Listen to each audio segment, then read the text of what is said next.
Buenas tardes, bona tarda a tothom, benvinguts. Hoy recuperamos las conferencias presenciales. La verdad es que para nosotros es un placer volver a la normalidad. Además, ahora que la OMS ya ha dicho que la pandemia se ha acabado oficialmente, entre comillas, pues recuperar un poco esta normalidad que habíamos perdido hace ya... Bueno, es que uno pierde un poco la noción del tiempo, desde el 2020, 3 años ya. O sea que estamos encantados y además para nosotros también es un placer empezar con Mongolia, un país al que le queremos dar pues una mayor proyección debido a al poco conocimiento que hay en nuestro país de este país. Y hoy vamos a hablar de Mongolia en la era global, la construcción de una identidad mongol moderna, que es parte de un proyecto, bueno, en realidad es el proyecto de investigación Nómadas en la era global, la construcción de una nueva identidad nacional y cultural en Mongolia, que forma parte de una de las becas Ruiz de Clavijo que otorgamos el año pasado. Miguel nos presentó este proyecto y fue uno de los 3 ganadores. Los otros 2 fue un proyecto sobre las relaciones entre España y Asia Central con motivo del 30 aniversario de las relaciones diplomáticas con estos 5 tanes de la ex República Soviética.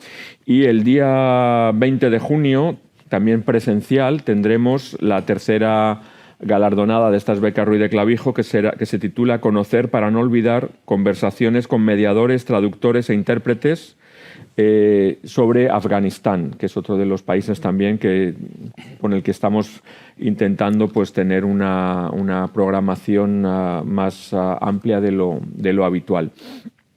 Así que pues estamos encantados de poder presentar esta beca Ruiz de Clavijo. Por cierto, el 2 de mayo, la semana pasada, salieron las nuevas convocatorias de las becas Ruiz de Clavijo. Está toda la información en la página web para aquellos interesados y el plazo acaba el 30 de mayo para presentar los proyectos, que tiene varias novedades. Una de ellas es que incluimos a Irán dentro de los países geográficos. Todo esto es muy discutible, como el tema de Afganistán y Mongolia dentro de Asia Central, pero bueno, seguro que a lo mejor sale como pregunta por qué incluir a Mongolia o a Afganistán o a Irán dentro de este área geográfica.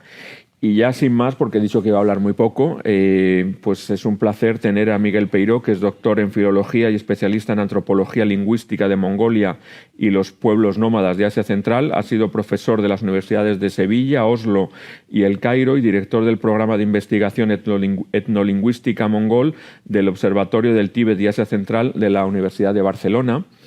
Y es un colaborador habitual nuestro en Casa Asia. Es el profesor que suele llevar a cabo todos los cursos sobre Asia Central y en especial Mongolia, que además son de los cursos que más éxito tienen. En este momento tenemos un curso sobre Asia Central, sobre la historia de Asia Central, que ha tenido, en fin, un éxito, no iba a decir inesperado, pero realmente en comparación a los demás cursos, en fin, estamos muy contentos de ver cómo cada vez hay más personas interesadas en esta zona geográfica. Así que ahora ya sin más, Miguel, muchas gracias por venir, por tu trabajo, que me parece que considero que es magnífico, y yo creo que el poder también compartirlo con todos vosotros y luego las personas que lo sigan, que lo vean más adelante en YouTube, pues yo creo que es un privilegio. Así que cuando quieras, Miguel, adelante. Muy bien, pues muchas gracias, Rafael. Bueno, para entrar así ya directamente en materia de la charla, como ya sabéis, sería eso, ¿no? Hablar de la construcción de una identidad nacional y cultural en Mongolia. Eso en la era global. ¿Qué quiere decir eso? Claro, quiere decir que cómo los mongoles se piensan a sí mismos en esta era global, ¿no? En este mundo que vivimos hoy, donde pues de pronto hay unas nuevas preguntas, ¿no? Unas nuevas identidades que surgen, ¿no? En este mundo conectado, y se trata de ver cómo los mongoles, desde su tradición, están haciendo frente un poco a estas cuestiones generales que se plantean hoy, ¿no? En el mundo. Por ejemplo, ¿qué significa ser mongol? ¿Qué significa Mongolia? Mongolia es un estado que tiene un hueco dentro de los estados del mundo. ¿Hasta qué punto hay una identidad mongol que reivindicar, ¿no? Y de alguna manera también defender en esta especie de homogeneización que impone un poco la era moderna, ¿no? Entonces, bueno, os voy a presentar un poco este tipo de cosas. Aquí aparece, claro, un problema cultural de fondo, ¿no? Estamos ante una cultura que en muchos aspectos es muy distinta de las culturas que estamos acostumbrados a tratar, ¿no? de los estados de la Europa occidental y en general de lo que podríamos llamar las culturas con una tradición sedentaria, ¿no? Gente que está afincada siempre en el mismo territorio, que tiene una relación de vínculo, incluso de propiedad, ¿no? Con el territorio. Ahora veremos pues, que el mundo mongol es un mundo nómada, donde toda esa estructura, ¿no? de relación con el país y con la tierra es evidentemente un poco diferente, ¿no? También veremos cuestiones lingüísticas en el sentido de que la lengua mongol tiene una serie de términos para referirse a esa vinculación con un territorio que no equivalen exactamente a los términos que manejamos en la Europa occidental a partir de la tradición, por ejemplo, pues del nacionalismo del siglo XIX, ¿no? Cuando creó la idea de nación o de patria, este tipo de cosas, ¿no? Todo eso es un poco distinto en estos ámbitos. Y también veremos que incluso en la modernidad, en esta globalización, pues el tema de la identidad de Mongolia tiene mucho que ver con la cuestión del género también, con el papel de las mujeres, de los hombres en esta nueva sociedad. Ya veremos que todo eso está un poco imbricado, ¿no? Bueno, ya sabéis, ¿no? Un poco que Asia Central quiere decir la estepa, la estepa eurasiática. En realidad, Asia Central es un ecosistema, es un lugar, ¿no? de Eurasia, que lo característico no es que esté en el centro respecto a Oriente Medio, Asia Oriental y tal, sino que está basado, ¿no? en esa estepa, en esa enorme estepa que va desde Manchuria, ¿no? Más o menos desde casi las costas del Pacífico, hasta las llanuras de Hungría y de Eslovaquia, ¿no? Y toda esta parte. Es decir, que es una cosa muy, muy extensa, ¿no? Como veis en este mapa un poco, en realidad hay dos estepas en Asia Central, ¿no? En el sentido en que, un poco los montes Sayan dividirían una estepa occidental de una oriental, ¿no? Mongolia se encontraría en la estepa oriental. De hecho, muchas veces se le llama así, ¿no? A la estepa oriental, la estepa de Mongolia. No solamente abarca Mongolia, pero es el país más llamativo, ¿no? En el sentido de que tiene un estado y por lo tanto se ve como el centro, ¿no? Un poco de la estepa oriental. La estepa occidental son todos estos istanes, ¿no? Que salen ahora y, evidentemente, después, cortada por los montes Urales, continuaría hasta Europa, ¿no? Hasta lo que se llama a veces la estepa póntica, ¿no? Lo que sería pues, Ucrania, ¿no? Una parte de Rusia y tal. Como vamos a trabajar sobre todo sobre Mongolia, ¿no? Pues no vamos a incluir la estepa europea, ¿no? Pero sí veremos que entre la estepa oriental y la occidental hay muchas relaciones, evidentemente, ¿no? El tipo de vida es prácticamente el mismo. Tradicionalmente el pastoreo nómada, esa es su forma de vida fundamental, y evidentemente pues hay una relación, ¿no? Un contacto entre todos estos pueblos, porque además comparten una serie de características también, como por ejemplo tradicionalmente el chamanismo, ¿no? como cosmovisión y una serie de cosas.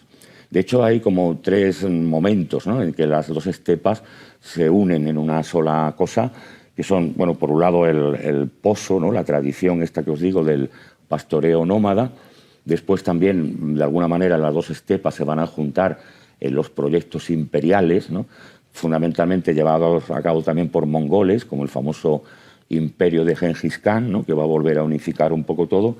Y en la época moderna, por avatares, ¿no? De la historia, sin haber sido elegido, por decirlo así, por estos pueblos, pues hay este elemento de unión que sería la dominación soviética. La dominación soviética también ha vuelto a reunir, ¿no? Un poco a todos estos pueblos. Vamos a hablar de este país, ¿no? De Mongolia, de este estado, que tiene como habitantes a los mongoles, pero no solamente hay mongoles en Mongolia, ¿no? De hecho, hay también mongoles en otras partes de Asia, como veis en este mapa, en lo que podríamos llamar la Federación Rusa y la República Popular China. Especialmente en la República Popular China está la mayoría demográfica de los mongoles. La llamada Mongolia Interior, al sur de Mongolia, como país, tiene más mongoles que la propia Mongolia, ¿no? Y al norte también un país muy, muy interesante a nivel cultural y tal, que es Buriatia, ¿no? Mongolia Interior y Buriatia están reconocidos por la República Popular China y por la Federación Rusa dentro de su esquema, ¿no?, digamos, de descentralización. La Mongolia Interior es una región autónoma, que es como se llaman en China, y en Buriatia pues es una república federada, ¿no?, de la Federación Rusa. Bueno, ya sabéis seguramente que la forma de vida tradicional de la estepa y de Mongolia es la ganadería nómada. Es decir, trasladar, ¿no?, rebaños por esa enorme estepa que en el fondo es un mar de hierba, ¿no?, infinito, que es precisamente idóneo pues, para los animales herbívoros, ¿no? Y los humanos un poco vivimos de los animales que son capaces de sobrevivir en la estepa. Los mongoles son, por lo tanto, tradicionalmente nómadas porque el sistema es precisamente mover esos rebaños por la estepa en busca de nuevos pastos, ¿no? Entonces, aprovechando pues, no sé, las estaciones del año, los cambios climáticos o lo que sea, ir buscando siempre donde hay pastos, ¿no?, pastos idóneos. Además, pastos no solamente porque haya hierba, sino pastos idóneos quiere decir que haya el tipo de hierba, que conviene a los diferentes animales que componen el rebaño.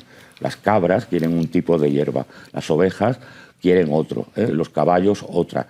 O sea que todo el tiempo están un poco también, ¿no?, conociendo ese entorno para pues, poder tener, ¿no?, el rebaño lo más sano, ¿no?, y lo más bueno, amplio posible, que les permita a los humanos precisamente sobrevivir.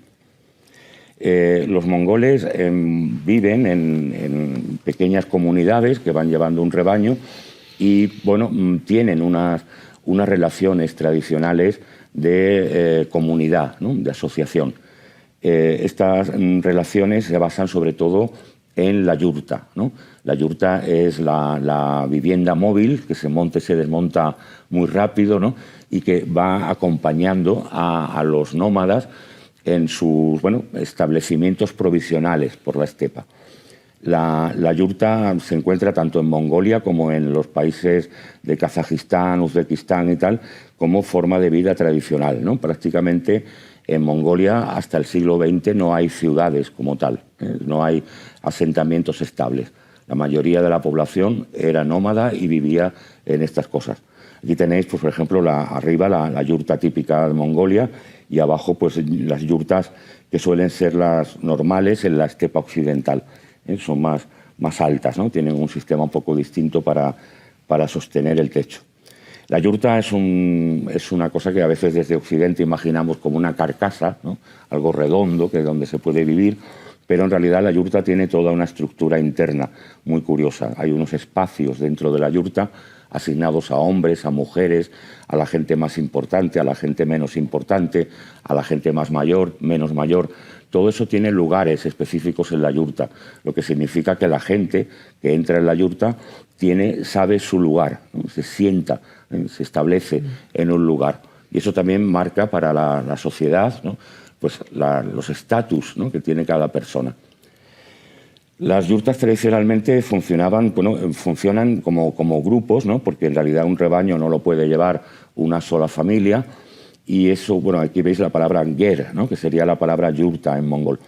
Las ger forman un pequeño grupo que viaja junto, que se llama ail, ¿no? El ail es el conjunto de yurtas de la misma gente que va pastoreando el mismo rebaño.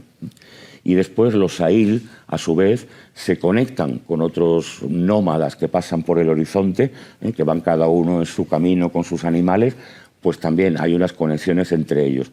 Normalmente a partir de los matrimonios, de las alianzas matrimoniales. Las mujeres, en concreto, que se casan con gente de fuera de la ail y se van a vivir a la ail del marido. Eso establece al final unos lazos entre los ailes, entre los grupos de yurtas. Eso lleva al final a una estructura todavía mayor que se llama aimag. Aimag es eso, ¿no?, una especie de unión de nómadas a partir de alianzas que se han hecho entre ellos. Esa ha sido normalmente la estructura social de los mongoles, el Aimag como estructura mayor, ¿no? Hasta la aparición de los estados, ¿no? De alguna manera. Porque, claro, evidentemente estos nómadas no conocen tradicionalmente ninguna forma de estado como tal. No hay algún tipo de monarquía o de centro de poder que les aglutine a todos, ¿no? Eso sucederá en el transcurso de la historia y se acelerará en la historia moderna. Así que los mongoles tienen esta relación entre ellos, esta especie de pequeña estructura social basada en los miembros de la gente que pastorea juntos y después de las alianzas que se van haciendo poco a poco en el matrimonio, ¿no? Pero también hay una relación, ¿no?, de los nómadas mongoles con la tierra, con el espacio, ¿no?, con el lugar donde están pastoreando, por la zona en la que pastorean, más o menos, la zona en que se mueven. Esta relación con la tierra tiene muchas cosas en el mundo del chamanismo, por ejemplo. Una de las funciones de los chamanes es precisamente llevarse bien con los espíritus de los lugares a donde va la gente, para que precisamente el rebaño allí esté lo más sano y mejor posible, ¿no? Y entonces, por lo tanto, esa es una de las primeras cosas. Podemos decir que es el concepto más antiguo, más tradicional de los mongoles. Este concepto de Nutag, ¿no?, de la tierra natal. La gente se mueve, pero sabe también que hay una tierra que de alguna manera, se vincula con ellos y es la tierra donde nacieron. El lugar seguramente pasará muchas veces a lo largo de su vida, ¿no?, pastoreando por ese mismo lugar. Eso se puede ver, por ejemplo, en que los mongoles suelen, pues, tradicionalmente enterrar, cuando nace un niño, entierran al lado de la yurta, precisamente, o incluso dentro de la yurta, porque el suelo de la yurta es la tierra, no tiene un suelo así prefabricado. Entierran el cordón umbilical y la placenta del niño en ese sitio. Y así ya sabe esa persona que ahí está algo que les conecta, ¿no?, que de alguna manera les identifica. La gente vuelve a lo largo de su vida, a veces si puede, a ese lugar donde está enterrada su placenta y su cordón umbilical, como una manera de volver a conectarse con ese lugar concreto, ¿no? La relación con la tierra, además, se puede ver en fenómenos culturales muy interesantes, ¿no?, de estos pueblos. Por ejemplo, estos montículos de piedra que se llaman obó, que son una especie de hitos que se van colocando sobre el terreno, ¿no?, y que hacen referencia a diferentes personalidades del terreno. Cada obó, cada montículo de piedras quiere decir que hay un punto axial, ¿no?, un punto especial de la tierra. Y entonces los mongoles, cuando se encuentran con un obó, pues le dan una serie de vueltas, ¿no?, hacen una serie de ceremonias, hacen alguna ofrenda, porque saben que han llegado a un punto del territorio especial, un punto del territorio que de alguna manera dice aquí está la tierra, ¿no?, aquí está este ambiente, y la gente lo reconoce, ¿no? O sea que, a pesar de ser nómadas, está siempre en marcha, tienen una conciencia bastante clara del territorio, ¿no? Los obós, durante varias épocas del año, pues son lugares donde se hacen ofrendas, peregrinaciones, ¿no?, donde la gente va.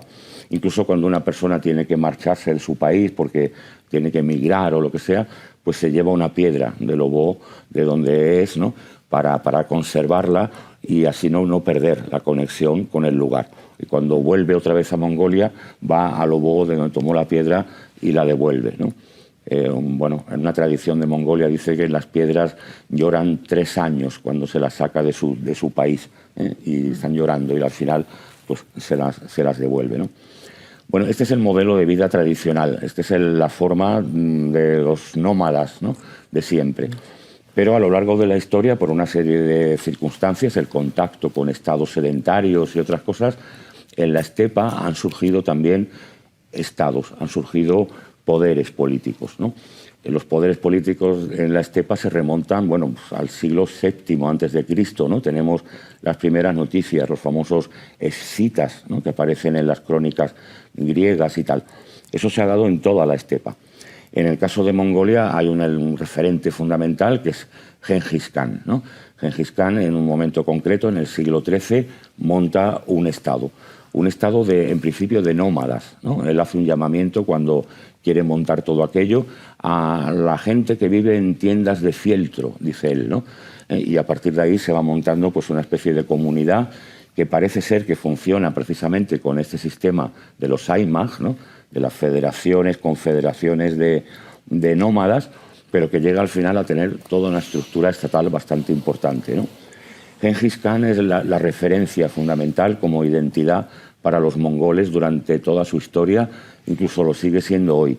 Si uno va a Mongolia, se encuentra que hay muchísimas cosas que se llaman Gengis Khan, ¿no? Desde el hotel Gengis Khan, el teatro Gengis Khan, el aeropuerto internacional Gengis Khan, hasta las marcas de vodka Gengis Khan, la más popular. O sea, todo aparece siempre esta figura, ¿no? Y es que Gengis Khan, de alguna manera, crea, ¿no? esa identidad mongol. Así que además de esa idea de la tierra, del Nutag, ¿no? de la tierra natal, hay otros conceptos que van apareciendo en el mundo mongol. El concepto de Ulus, hoy en mongol moderno Uls, que es el Estado, o sea, ya una estructura política, ¿no? Una superestructura. También, bueno, como una variante o un complemento, la idea de Ter, que es el orden interno del Estado. Por ejemplo, en el budismo se equiparará al Dharma, ¿no? a la ley budista, ¿no? Porque se supone que el Estado tiene que ser, de alguna manera, bueno, justo, ¿no? Lógico, y tiene que seguir entonces algún tipo de patrón. Es importante Gengis Khan en la historia de Mongolia porque Gengis Khan es el primero que da el nombre mongol a este pueblo. Anteriormente la gente tenía como referencia o el Nutag, el lugar donde había nacido, o en todo caso, bueno, la confederación, ¿no? Las alianzas a las que pertenecía su yurta, ¿no? Los matrimonios que se habían creado. Pero Gengis Khan es el primero que realmente usa el término mongol para referirse a ellos mismos. Se entiende en la tradición que Gengis Khan llamaba a los mongoles Hög-Mongol, los mongoles azules. Decía, mi pueblo es el pueblo de los mongoles azules. Bueno, pues a partir de ese momento entra el nombre mongol en la historia. Era un nombre que ya había aparecido, ¿no? En crónicas chinas. Había referencias a nómadas por ahí que tenían un nombre como Meng, Mong, por lo tanto era una raíz autóctona, ¿no? No es un invento, digamos, la palabra. Pero a partir de ahí tiene esa idea de pueblo, ¿no? Digamos, de nación, ¿no? Que no tenía antes.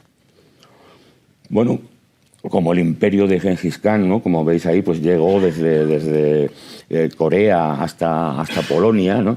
Pues entonces, claro, esa experiencia queda grabada también en la memoria de los mongoles como una época clásica, ¿no? Dorada, importantísima, ¿no? Que nunca dejan de tener en la memoria colectiva.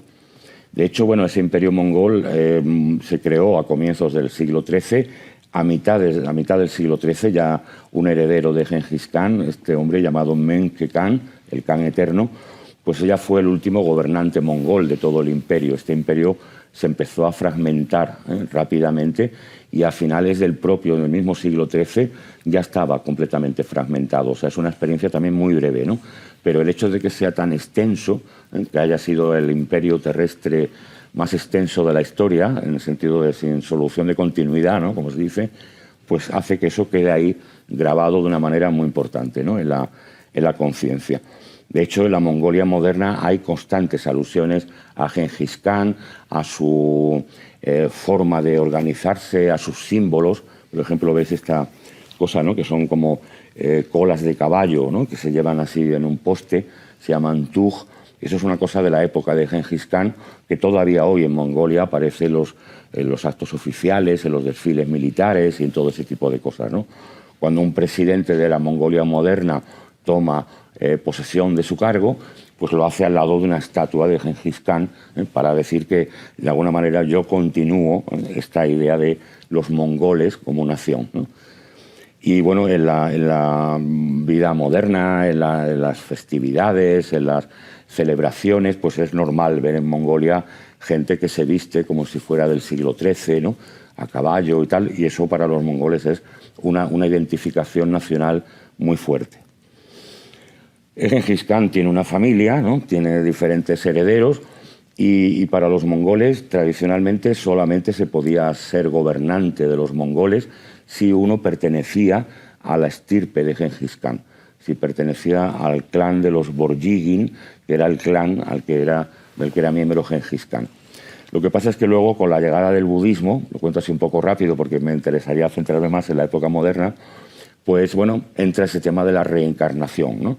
No hace falta ser un hijo así sanguíneo de Gengis Khan, un heredero, pero si se ha reencarnado en ti, ¿no?, alguno de los antiguos miembros de la familia, pues también vale, ¿no? Entonces, en ese momento hay un rey que no es ni hereditario ni elegido, es reencarnado, ¿no? La monarquía por reencarnación, que es realmente lo que acaba funcionando en estos países. Bueno, ¿qué pasa en la modernidad, ¿no? Bueno, ya hemos visto que el imperio mongol se desvanece poco a poco, ¿no? En realidad es una experiencia muy breve. ¿Y qué sucede, pues, por ejemplo, en el siglo XX, ¿no?, cuando empieza el siglo XX? Bueno, Mongolia es al final lo mismo que era en su origen, ¿no?, esta zona concreta de Asia, y los mongoles, pues, bueno, pues no tienen un poder propio, ¿no? Realmente los mongoles a comienzos del siglo XX forman parte de la China manchú, de la China de la dinastía Qing. Es decir, han perdido completamente su independencia incluso, ¿no? Ya no tienen un imperio, pero ni siquiera tienen un país. Son una zona más de China. Forman parte de esta China imperial que se llama la China manchú, que como sabéis, pues sale, ¿no?, llega desde el siglo XVII hasta 1912, ¿no?, hasta la proclamación de la República en China. Los mongoles, bajo la dominación china, bueno, colaboran de alguna manera con los manchúes en el gobierno. Aparece una pequeña aristocracia militar que está de acuerdo, digamos, con el poder manchú, pero en principio siempre hay la idea de que ellos son una cosa diferente, ¿no?, de los manchúes y de la mayoría Han, ¿no?, que está, digamos, dominando en este país. Y precisamente por esa identidad con Gengis Khan, ¿no? Ellos son los herederos de Gengis Khan, los herederos del imperio mongol. Claro, todo eso en la modernidad, o sea, el siglo XX, ¿no?, más o menos, pues empieza a cambiar, a tener rasgos nuevos con la expansión de Rusia, ¿no?, en esas zonas. La conquista por parte del imperio zarista del Asia central y también, bueno, del Asia oriental y de Alaska, ¿no?, durante un tiempo.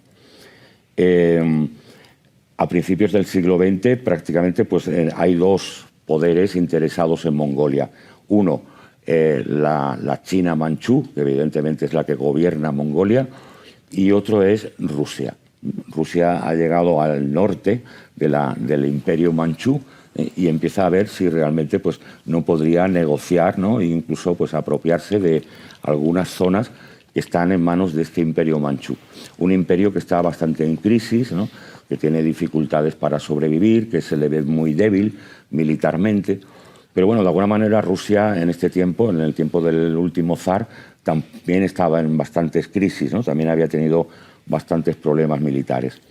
Entonces, por contároslo así, ya digo, un poco rápido, ¿no?, si queréis nos detenemos en algún capítulo de esto y lo vemos con más detenimiento, ¿no? Bueno, se produce una serie de cambios en estos dos poderes que quieren dominar o que dominan ya de facto Mongolia, ¿no?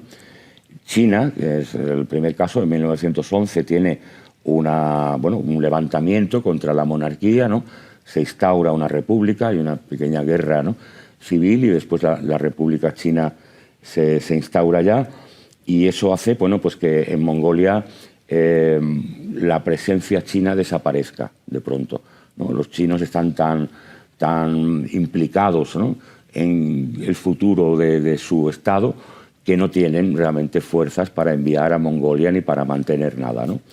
Entonces, a comienzos del siglo XX aparece realmente el primer estado mongol moderno, el estado del Bogd-Khan, el Bogd-Han, ¿no?, en mongol, que es bueno, un estado que funciona más o menos porque China no aparece, ¿eh? Porque prácticamente China no tiene fuerzas para ir hasta la frontera norte porque está, sobre todo, ¿no?, interesada en, pues eso, en Pekín, ¿no?, por decirlo así. Este Bogd-Khan va a montar el primer estado mongol.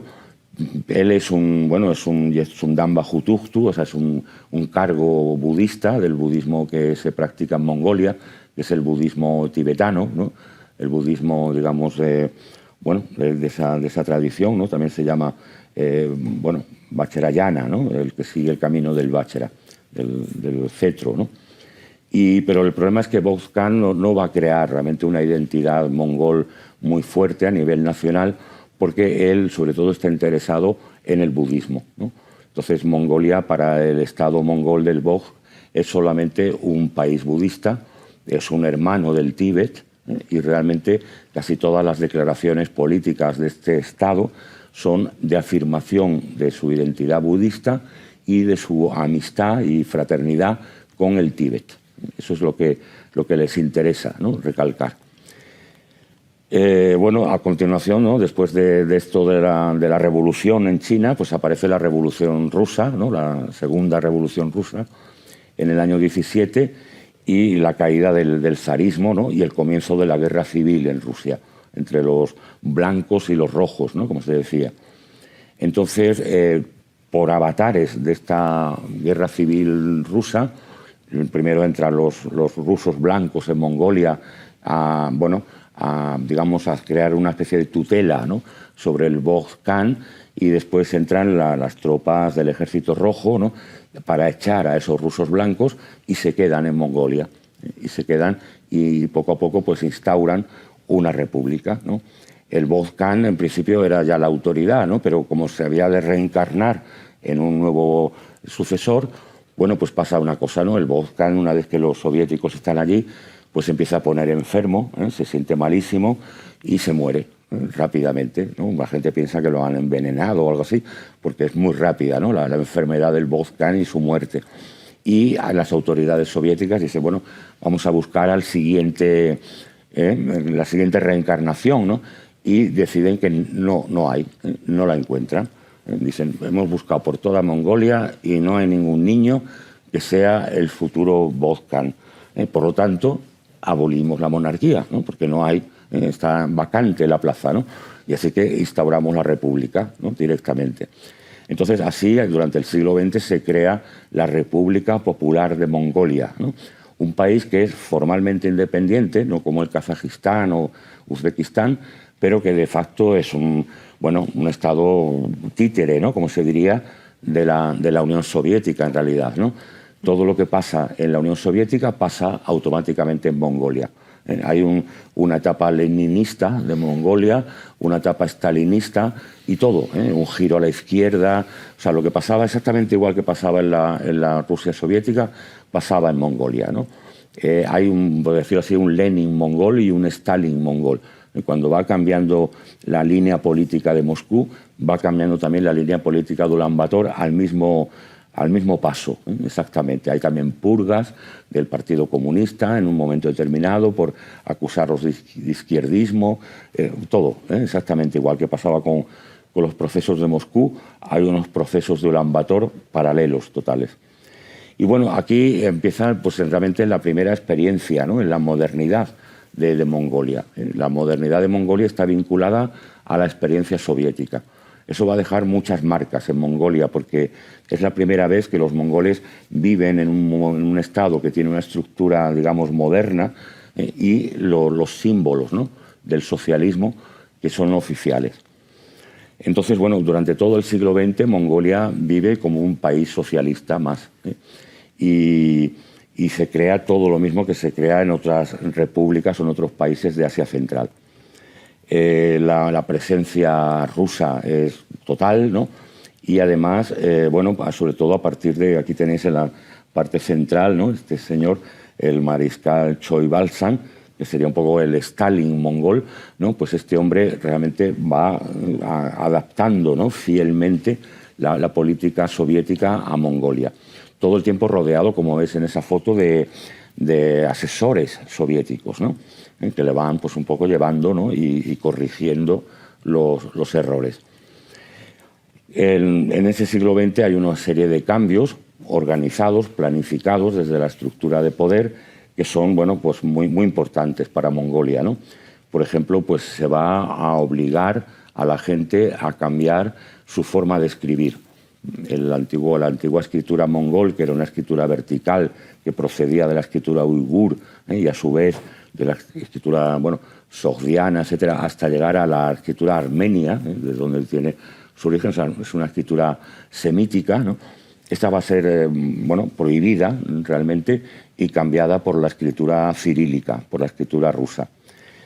También se van a crear ciudades. Las ciudades de Mongolia existían como tal, podemos decir, había centros, ¿no?, que estaban normalmente en torno a los monasterios. Los monasterios budistas eran prácticamente la única estructura fija sobre la estepa. Lo único que no se movía, que no se desmontaba y se llevaba a otro lugar. Incluso llegó a haber monasterios nómadas, ¿eh? O sea, gente que realmente montaba toda la biblioteca, todas las cosas y se iba a otro sitio, ¿no? Pero sobre todo en el siglo XX es cuando se va a fomentar y además a imponer, ¿no?, una vida en ciudad. Claro, para los nómadas, ¿qué significaba una vida en ciudad, ¿no? Una cosa muy rara, que en principio no tenía sentido, porque no había lugar para los rebaños en el asfalto, ¿no? Pero era porque también se estaba, claro, cambiando totalmente la economía, ¿no?, la forma de vida de esa gente, ¿no? Había esa idea fundamental de que industria era igual a progreso, ¿no?, igual a modernidad, y todo lo que era ganadería y todo eso, pastoreo, pues era igual a tradición, ¿no?, y por lo tanto a atraso, ¿no? Había que sacar a la gente de esa vida nómada pastoril y hacerlas ser, pues eso, trabajadores proletarios, ¿no?, industriales, ¿no?, ciudadanos del nuevo Estado socialista mongol. Un Estado que siempre se veía en claves de progreso industrial. Ahí hay un fallo, ¿no?, digamos, muy grave del socialismo real, ¿no?, que siempre apostó por la industrialización como forma de progreso, ¿no? En estas sociedades nómadas, imaginaros eso, el choque, ¿no?, que suponía para las formas de vida tradicionales, ¿no? Por ejemplo, uno de los últimos sellos que publicó la República Popular de Mongolia era un coche, ¿no? Mongolia, ¿qué es lo más típico de Mongolia? Un coche, ¿no? Este coche así sin marca ni nada, ¿no? Pero era decir, mira, ya vamos en coche nosotros, ya no vamos a caballo como antes, ¿no? Eso ya lo hemos superado gracias al gobierno, ¿no? Entonces, imaginaros este culto, ¿no?, a la máquina, a la industria, este tipo de cosas. Y bueno, así se fue creando una especie de ciudadano urbano, mongol, ¿no?, que fundamentalmente en las ciudades que hacía, pues intentar vivir de la industria, ¿no?, de las fábricas que poco a poco se iban creando para transformar los productos de la ganadería. O sea, fábricas de carne en lata, por ejemplo, ¿no?, y de otra serie de productos, por ejemplo, de pieles también, ¿no?, que se sacaban y se exportaban. O sea, era intentar, pues, reciclar, ¿no?, toda esa, bueno, esos valores, ¿no?, económicos que tenían en claves de industria, ¿no?, y de comercio. Es también interesante que en la época socialista, pues las mujeres de pronto toman determinadas, bueno, un poder, ¿no?, determinado, porque oficialmente el Estado está contra la discriminación, ¿no?, por género, y por lo tanto las mujeres tienen el mismo acceso que los hombres a todo tipo de cosas, ¿no? Entonces, durante estos años las mujeres van a las universidades, se convierten en profesionales, ¿no?, y todo eso hace que, bueno, haya un papel distinto de ellas, ¿no?, y también de la idea de que pueden no estar solamente vinculadas a esta especie de intercambio de entre ailes, ¿no?, entre yurtas, sino que pueden vivir al margen también, si quieren, de todo ese proceso, ¿no? Así que las mujeres en Mongolia durante el socialismo ocupan muchos cargos de poder, ¿no? ¿Qué piensa el régimen socialista sobre la identidad mongol? Bueno, pues el régimen socialista sobre todo tiene bastante miedo del panmongolismo, una cosa que ahora un poco nos detendremos en ella, ¿no? La idea de que estos mongoles que están por toda Asia se puedan juntar. Porque, claro, la mayoría demográfica de los mongoles está en China, ¿no? Entonces, panmongolismo significa que China va a tener un poder demográfico sobre el mundo mongol y que Rusia es un poco una periferia, ¿no? Y, por lo tanto, la labor fundamental de la época soviética es romper la idea de panmongolismo. O sea, la idea de que Mongolia es lo mismo, ¿no?, que Mongolia interior a nivel cultural y humano, o que Buriatia, o que Kalmukia, otros países que también tienen, ¿no?, lenguas del grupo lingüístico mongol. Entonces van a volver a ese famoso Nutag, ¿no?, a esa idea de la tierra.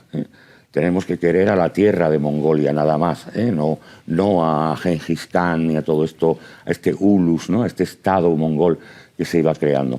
Por ejemplo, pues un poeta muy importante, ¿no? Nazar Dorch, que es un poeta de la época soviética, escribe un poema que se enseña en todas las escuelas de Mongolia, ¿no?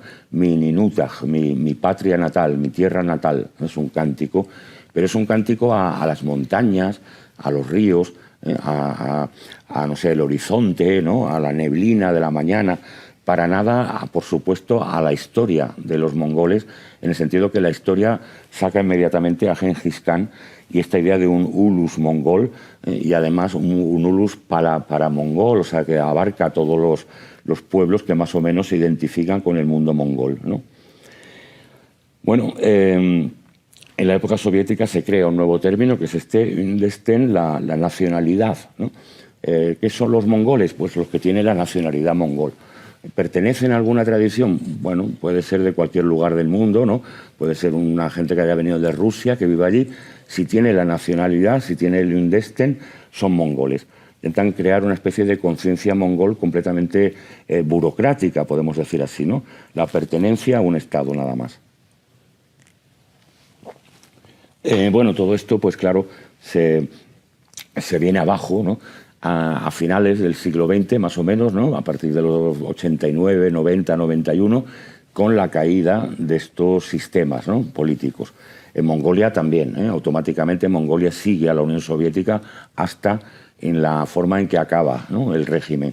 O sea, se produce la desintegración, el colapso de la República Popular de Mongolia a partir de que se produce la caída de la Unión Soviética como Estado, ¿no? Entonces, bueno, el siglo XX a finales y todo lo que llevamos del siglo XXI, para Mongolia es una época de bastante indecisión y de una crisis, ¿no? De alguna manera, porque se ha derrumbado el único modelo de modernidad que conocían. Un modelo que tenía elementos, bueno, así occidentalizantes y tal, pero también tenía, claro, elementos de seguridad, ¿no? Seguridad en manos del Estado. Por ejemplo, los nómadas se habían acostumbrado pues, a que había un servicio, por ejemplo, de veterinarios que enviaba al Estado regularmente a ver a todos los rebaños, ¿no? Para prevenir enfermedades o para ver si estaban sanos. Y la gente se había acostumbrado a que eso era parte, ¿no? De la vida moderna, ¿no? Yo tengo un rebaño y me viene del cielo, ¿no? Pues cada poco un Land Rover, ¿no? Con unos veterinarios dentro que miran que todo está bien, ¿no? Por ejemplo, esto desaparece de golpe, ¿no? La gente se queda... ¿Y los veterinarios, ¿no? ¿Dónde están? No, eso hay que pagarlo ahora, ¿no? Si quieres un veterinario tienes que ir a buscarlo y pagarle, ¿no? Eso crea, claro, entre la gente pues una situación de confusión y también de indefensión, de alguna manera. Esas fábricas que se habían creado durante la época socialista, estos combinat, como se llamaban, pues realmente no eran muy competitivas, ¿no? Realmente recibían constantemente una ayuda de la Unión Soviética, una ayuda en dinero directamente y también comprándole los productos, la propia Unión Soviética, a precios de solidaridad internacionalista, entre países comunistas. O sea, realmente estas fábricas no podían realmente entrar en el mercado, ¿no? Internacional, así que se abandonaron. La gente se encontró sin nada, ¿no? Entonces la Mongolia actual es una Mongolia que está un poco como dividida entre esa forma tradicional de vida vinculada a la estepa, a la tierra, y ese mundo urbano que poco a poco se fue creando durante el siglo XX, pero que de alguna manera había que, bueno, hacer más, a nivel económico más rentable, ¿no? Y a nivel humano también pues más habitable, ¿no? Entonces en Mongolia hoy se producen cosas como esto de los famosos barrios de yurtas, una especie de migración hacia la capital constante, un fenómeno tradicional, ¿no? Amplio en el tercer mundo hoy, ¿no? Estas megalópolis que hay en Nigeria, ¿no? Lagos, ¿no? O tal, ¿no? Estas ciudades tan enormes en un país, o el Cairo, ¿no? En Egipto, porque constantemente llega gente nueva allí. Gente que cree que va a poder vivir, ¿no? en la ciudad, porque es la modernidad, pero que realmente se quedan un poco como varados, ¿no? A las puertas de la ciudad, porque no tienen un lugar dentro de ella, ¿no? Hoy, por ejemplo, Ulan Bator está compuesta bueno, pues por un 40% de gente que vive en pisos, que están realmente viviendo como urbanitas, y un 60% de gente que vive en estos arrabales, de yurtas. Se han traído la yurta del campo, ¿no? La han colocado allí, sino por lo menos tengo un techo mientras busco trabajo en la ciudad, y al final se encuentran que no pueden más que quedarse en esa yurta, que realmente no es tan fácil, ¿no?, entrar en este mercado urbano. Bueno, ¿qué pasa? Entonces, pues que a finales del siglo XX y durante el siglo XXI, sobre todo la primera parte esta que llevamos ya, pues se produce un fenómeno muy curioso, y es que los hombres en Mongolia, los varones, entran en una crisis de identidad muy fuerte. La idea tradicional, ¿no? Yo tengo mi rebaño, voy con mi caballo, tengo organizada mi economía, de pronto todo eso no funciona. Y eso afecta a la masculinidad de los mongoles. O sea, entran en una crisis donde dicen yo no sirvo, no valgo, no soy capaz, ¿no?, de mantener a mi familia. Y se dispara de una manera increíblemente alta el alcoholismo.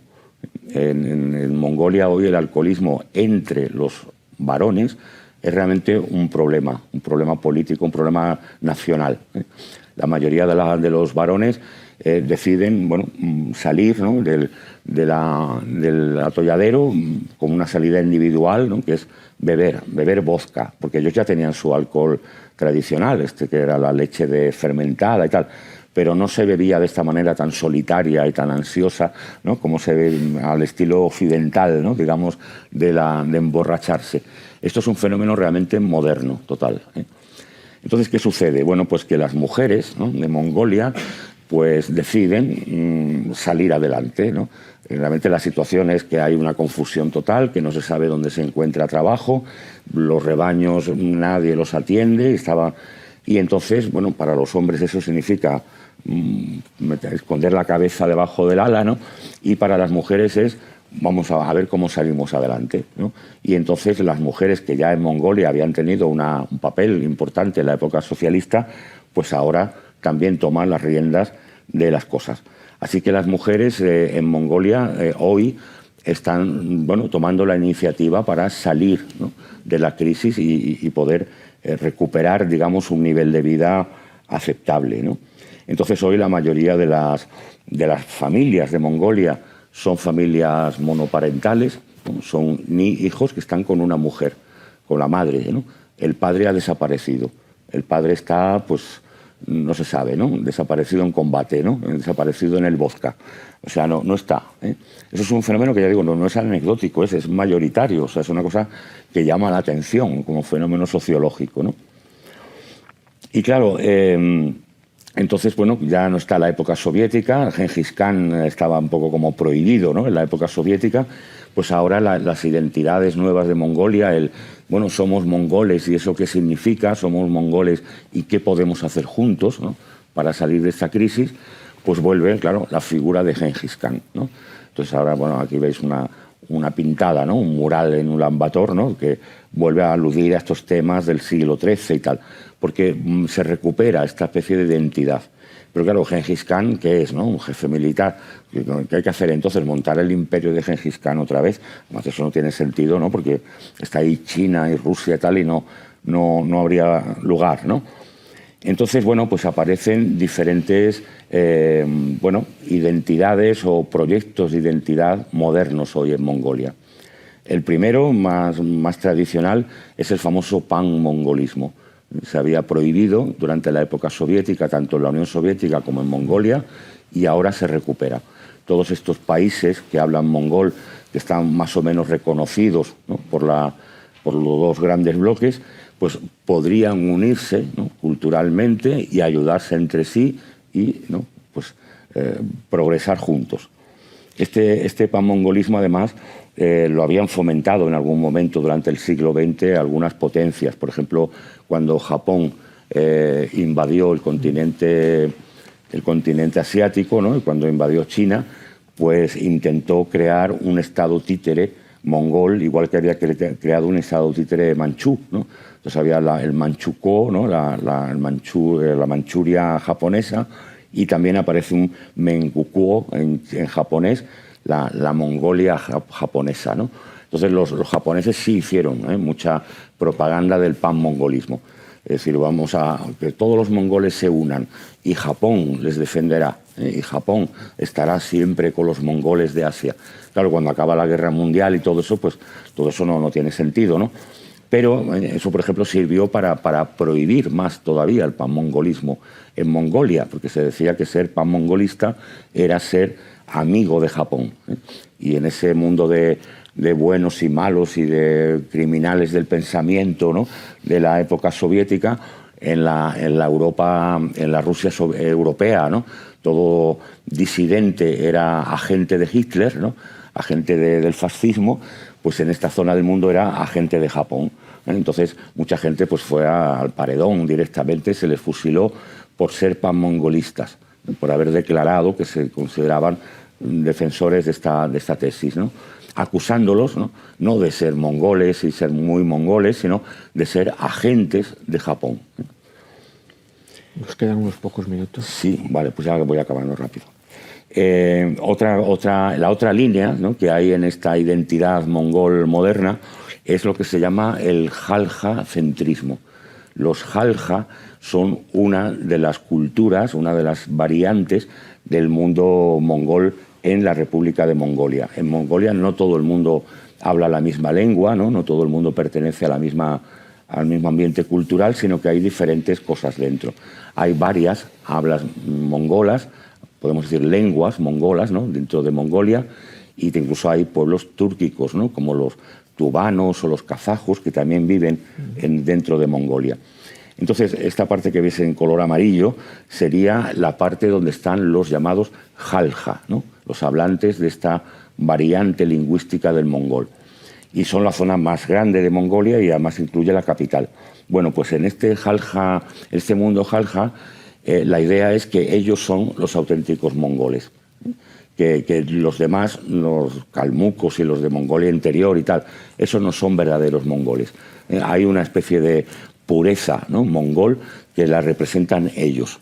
Incluso la gente que en Mongolia son mongoles de nacionalidad, pero no hablan Halja, pues realmente no son auténticos, ¿no? Los buriatos del norte, esos son demasiado rusos, se han mezclado mucho con los rusos.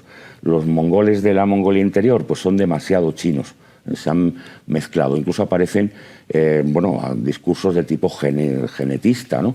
Somos puramente mongoles, nosotros los Halja. Y eso ha llevado pues que aparezca, ¿no?, de pronto cosas como que los mongoles del centro de Mongolia pues estén luchando, ¿no?, por dominar dentro de Mongolia, y además también por hacer que las mujeres no tengan ese protagonismo que tienen. O sea, volver a recuperar esa especie de orgullo masculino que se había visto afectado durante la crisis del capitalismo, ¿no?, de la llegada así un poco brusca del capitalismo. Que las mujeres vuelvan a ocupar ese lugar que tenían un poco más decorativo, ¿no?, con menos responsabilidades, y que los hombres sean precisamente los que lleven las riendas de todo. Así que hoy en Mongolia hay todo un movimiento político que dice que hay mongoles puros y mongoles híbridos. Y los mongoles puros son además los hombres los que van a llevar las riendas. Y si una mujer es mongola de verdad, lo que tiene que hacer es ayudar a su marido y no salirse y montar cosas por su cuenta, ¿no?, y ese tipo de cosas. Eso es una cosa total. Incluso llegando a la aparición de partidos nazis en Mongolia, que también existen, son minoritarios como tal, pero están en Mongolia hoy, ¿no? Dado que además la cruz gamada era un símbolo, ¿no?, hindú, que se podía reciclar mejor culturalmente en esos países que en Europa, ¿no?, pues lo están utilizando. Entonces hoy encontramos grupos de mongoles que plantean, por ejemplo, que haya leyes, ¿no?, para que las mujeres, por ejemplo, no se puedan casar con extranjeros. Son incluso grupos que a veces atacan a la gente en la calle si ven que una mujer mongola está con un extranjero. Si va de la mano de un extranjero, pues atacan a esa pareja, porque entienden, ¿no?, que hay que mantener una pureza genética que además es la pureza Halja, la pureza de este grupo. Y bueno, además a todo esto pues contribuyen, ya acabo rápido, otra serie de cosas, ¿no? La Unión Soviética, Rusia en general, fomentó un movimiento antichino en Mongolia, sobre todo cuando las relaciones entre la URSS y China se complicaron, ¿no? Entonces, este elemento antichino también es un elemento que está presente en las identidades mongolas contemporáneas. Hay una imagen, ¿no?, así digamos estereotipada, muy negativa de los chinos, por haber sido antes, ¿no?, los que habían dominado Mongolia en la época manchú, y ahora mismo también, ¿no? Se les echa la culpa a los chinos prácticamente de todo. En Mongolia te cuentan que no compres cosas chinas que te pueden envenenar. Los chinos distribuyen en los restaurantes y en las tiendas productos para matar a los mongoles poco a poco, porque se quieren quedar otra vez con Mongolia, quieren volver a ocupar Mongolia y tal. Bueno, eso es un elemento también que está ahí flotando, ¿no? Y ya lo último que os quería decir es que también hay un elemento, claro, muy importante, que es el tema de la minería. Mongolia al final no creció gracias a unas industrias de carne enlatada, sino que casi todo el proyecto económico de Mongolia hoy pasa por la explotación de los recursos naturales, ¿no? Entonces hay una minería en Mongolia bastante intensiva que ha dado paso pues, a un movimiento sindical, ¿no?, muy fuerte, pero también la minería, al trabajar en minas de cielo abierto, como esta famosa de Oyu Tolgoi, que es enorme, ¿no?, pues hace que la minería esté creando una serie de problemas en Mongolia. Son empresas normalmente extranjeras las que llevan estas cosas, y la minería está estropeando el medio ambiente directamente. Está contaminando los acuíferos, ¿no?, que necesitan. En Mongolia, más al sur, en la zona donde hay menos agua, ¿no?, pues consume una enorme cantidad de agua, y por lo tanto pues eso afecta a la vida tradicional de los nómadas, ¿no? Los ríos de Mongolia se están secando para llevarlo todo eso a la industria minera. Entonces, bueno, este es el proyecto de minería que hay en Mongolia, ¿no? Realmente es prácticamente todo el país. Y bueno, hay un movimiento, ¿no?, un movimiento contra las minas, también entendido como un movimiento contra la presencia extranjera que saquea a Mongolia. El dinero de las minas se va, pero las minas dejan hecho polvo, ¿no?, el país. Y bueno, hay incluso pues hasta ha habido manifestaciones bastante fuertes contra el gobierno por este tema precisamente de la minería. Así que, ¿a dónde va Mongolia en la actualidad? Pues está ahí, ¿no?, viviendo una serie de contradicciones. La globalización no solamente le ha cambiado la forma de vida, sino también le ha importado todas estas ideologías, ¿no?, como un poco nazis, ¿no?, por un lado y tal, y todo eso son, bueno, nuevos lenguajes, ¿no?, que de alguna manera en Mongolia están sobrevolando el país, están chocando entre sí estas posiciones, ¿no?, se reivindican cosas que a veces son contradictorias, pero es un poco el dilema que tienen todos los pueblos pequeños de la tierra en este mundo global, ¿no?, con su homogenización y su imposición de valores que no son propios. Y nada más. Muchas gracias, perdón por la, gracias por a la ti. duración. Muchísimas gracias, bueno, Miguel. Bueno, gracias. Muchas gracias por este repaso que requiere una capacidad de síntesis increíble, ¿no? Resumir tanta historia y tan compleja en tan poco tiempo. Tenemos unos pocos minutos para preguntas y respuestas. No sé si se anima alguien. ¿Alguna duda de todos los temas que se han sacado que quisieran a lo mejor profundizar algo más? ¿Qué tipo de minería es la que se está explotando? En un segundo que usamos el micrófono porque como se está grabando en vídeo para que luego se pueda escuchar en el vídeo. La pregunta era ¿qué tipo de minería es la que se está explotando ahora? Pues aquí veis un poco, ¿no? Sería sobre todo minería de cobre, de carbón también, y uranio, que está empezando a obtenerse, y también un poco de oro. Eso sería fundamentalmente. Sí. Pero se supone que se puede seguir explotando muchas más cosas, ¿no? De Kazajistán se decía que tiene toda la tabla periódica de los elementos en Kazajistán, ¿no? Y Mongolia, si no la tiene entera, le falta poco. O sea, realmente está sin explotar, además, porque en la época soviética empezaron ya prospecciones mineras, pero no al nivel de hoy, ¿no? Así que está todo por hacer allí.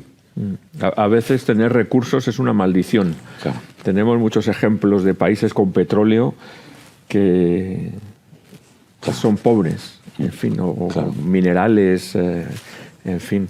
No sé si hay alguna otra pregunta. Sí. Cristian, si puedes pasar el...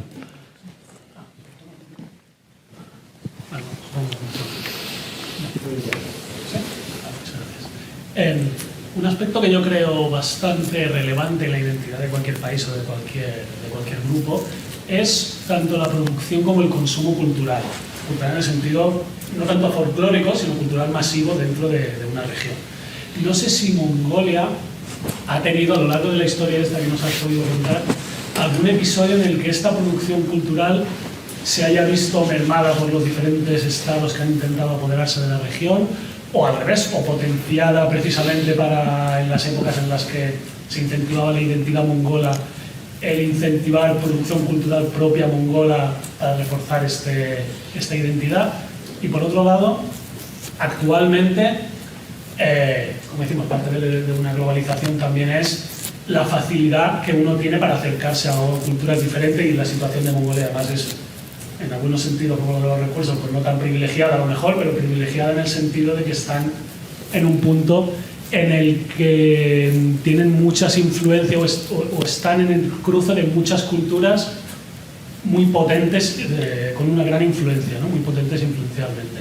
Entonces mi pregunta sería casi por dos partes. Una, lo que te comentaba, si en este periodo de tiempo la cultura propia, la producción cultural o artística propia de Mongolia se ha visto afectada. Y la segunda, si actualmente hay alguna cultura, sea rusa o sea más los países más centrales o China, que atrae más a los mongoles y hace que los mongoles consuman más ese tipo de cultura o imitan la suya intentando asemejarse a otra de los vecinos. Claro, cultura en el sentido de, por ejemplo, pues eso, ¿no? Tradiciones, fiestas, formas de reunirse, como esto de los obó, ¿no? De estos montículos de piedras. Eso es una cosa tradicional que ha habido siempre y que además los mongoles están como muy orgullosos, ¿no? Incluso los mongoles que viven en ciudades siguen pensando, ¿no? en la mitología un poco del mundo nómada, sigue siendo su ideal. Con la aparición de, claro, además, bueno, en Mongolia la tradición literaria, por ejemplo, era oral, tradicionalmente, o sea, no había, ¿no? A partir de un momento, con la llegada del budismo, sí aparecen textos, ¿no? Escritos. Pero claro, los medios de comunicación son todos muy modernos en Mongolia. La escritura, ¿no? De la literatura un poco anterior, pero todo lo otro es del siglo XX. Esos medios culturales van reflejando pues los estereotipos, ¿no? Oficiales en cada momento. Ahí, por ejemplo, se puede ver hasta en el cine, ¿no? El cine de Mongolia llega desde la Unión Soviética, los mongoles van a estudiar cinematografía a Rusia, ¿no? Y cuando vuelven, pues hacen películas según el gobierno va diciendo cosas, ¿no? Por ejemplo, cuando se reconcilian en unos años concretos, así al principio de los 60 un poco, ¿no? La Unión Soviética y China durante un tiempo más o menos, ¿no? Cuando el tema también un poco de la guerra de Corea y todo eso, pues entonces las películas empiezan a presentar mejor a los chinos. Y cuando ya otra vez se ponen más frías las relaciones, pues las películas hablan fatal de los chinos. Los chinos son una gente así que está todo el día urdiendo planes contra Mongolia, ¿no? Entonces van siguiendo un poco el nivel este, ¿no?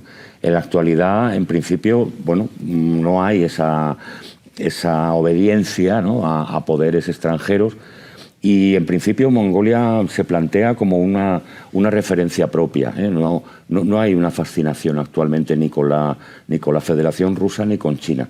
Con China hay ese antichinismo, ¿no? Antisinismo, que sigue por ahí un poco de fondo siempre, y con Rusia es que se han perdido prácticamente las relaciones culturales. No hay nada con Rusia. Entonces Mongolia está también como muy orgullosa de no ser China y no ser rusa. Una de las peores cosas que les puede decir a un mongol si vas a verle cuando vas a Mongolia es: sí, yo ya he estado en China, ¿no? Y ahora he venido aquí. Bueno, y inmediatamente dirán: ¿pero qué tiene que ver?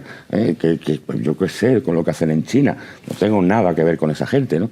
Porque nunca le digas a un mongol que su país se parece a China. Eso es un insulto, ¿no? Entonces realmente hoy Mongolia está muy abierta al mundo, igual a nivel diplomático, ¿eh? Si lo miráramos en el plano político, igual. Por un lado colabora pues, con la organización de Shanghái y todo eso, ¿no? Pero por otro lado firma acuerdos con los Estados Unidos directamente, ¿no? Para no sentirse un poco como, bueno, dependiente de los dos que tiene, ¿no? Arriba y abajo, ¿no? Las dos superpotencias esas que le rodean y le asfixian un poco, ¿no? Así que hoy es una cosa muy interesante, ¿no? Ver por dónde va saliendo la identidad mongol moderna en los medios, ¿no? Y en la producción cultural. ¿Teníamos otra pregunta por aquí o no? Sí. Y luego ya vamos al fondo.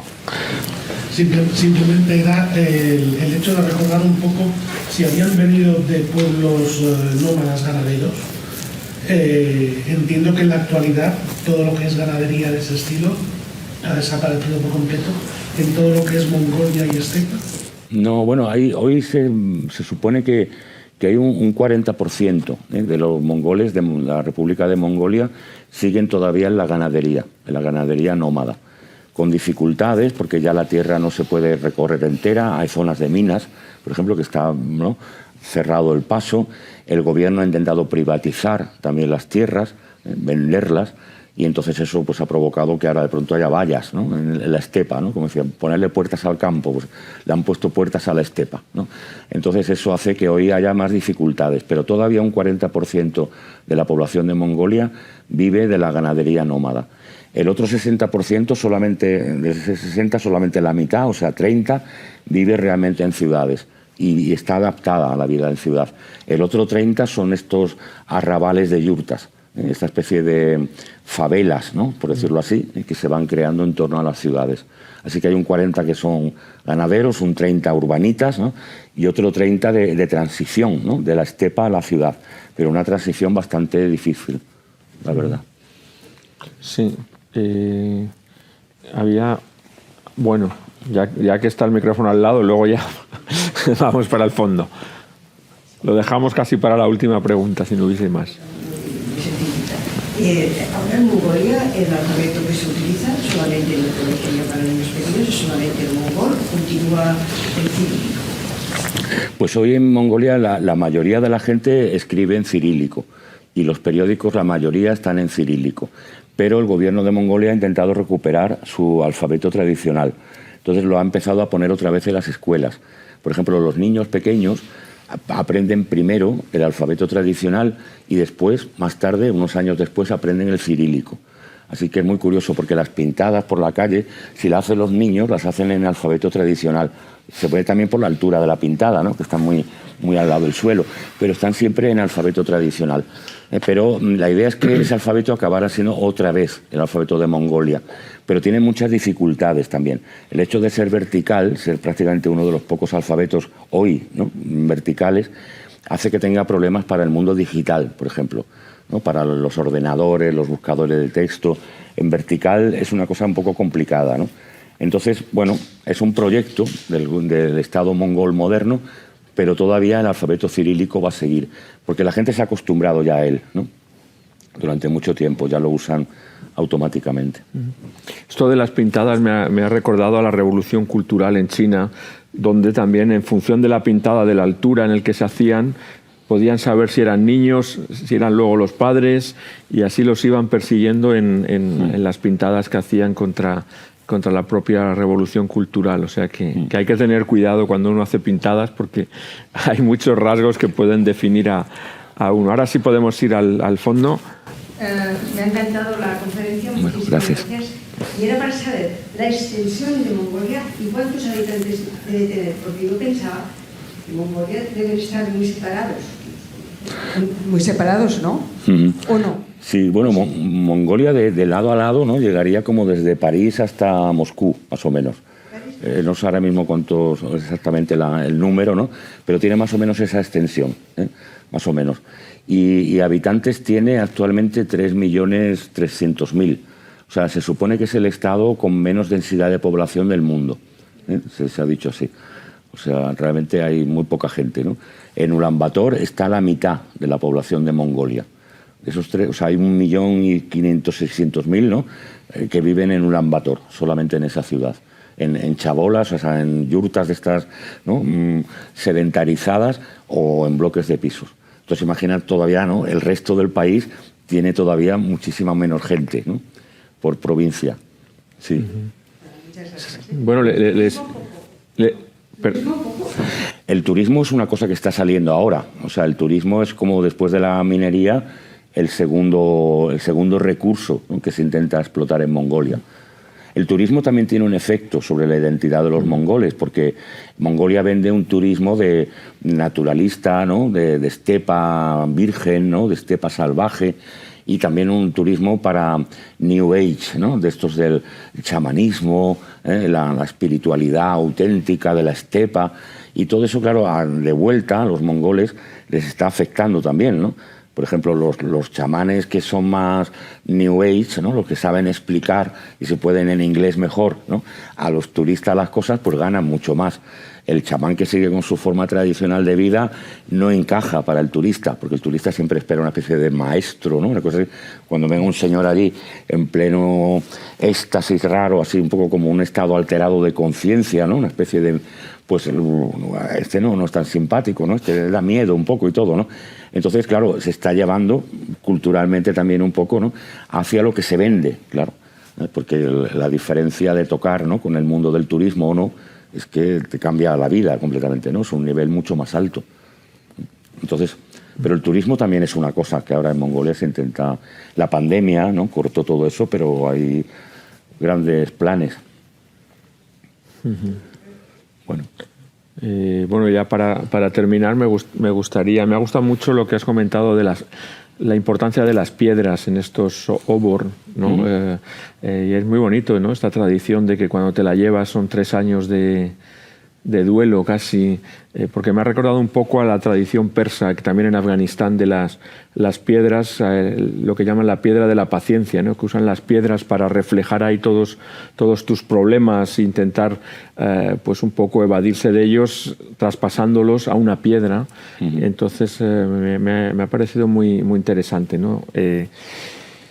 Pues muchísimas gracias, Miguel. Gracias como decía, es resultado de una beca Ruiz de Clavijo. El día 20 de junio tendremos la presentación del último trabajo y la verdad es que es apasionante descubrir toda esta historia. Los que quieran saber más de Mongolia, de Asia Central, pues os recuerdo que Miguel suele tener a menudo cursos en Casa Asia que son muy interesantes y que se suelen llenar muy rápido, así que os animo a que podáis seguir y profundizar más en sus cursos. Lo dejamos aquí y nada, encantados de recuperar esta presencia física tan necesaria después de la pandemia. Así que muchísimas gracias de nuevo, Miguel. Gracias a vosotros.